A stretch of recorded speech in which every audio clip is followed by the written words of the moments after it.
Second time పెట్టినప్పుడు మూత తీసేసి 10 minutes పెట్టాను కదా వేగటానికి, అయిపోవచ్చింది. సో ఇప్పుడు అయిపోయింది కదా, చూద్దాం.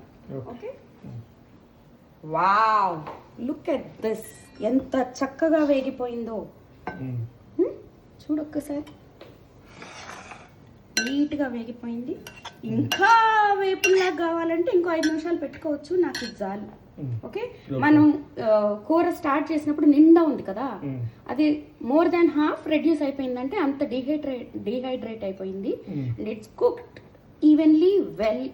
నేను మధ్యలో ఒక్కసారి కూడా కదపలా. ఫస్ట్ 10 minutes మూత పెట్టి పెట్టాను, నెక్స్ట్ 10 minutes మూత తీసేసి కలిపి కారం వేసి పెట్టేశాను. Okay, done. Somebody was asking about different brands of microwaves and whether the power has to be adjusted according to the brand. That I will do a separate video.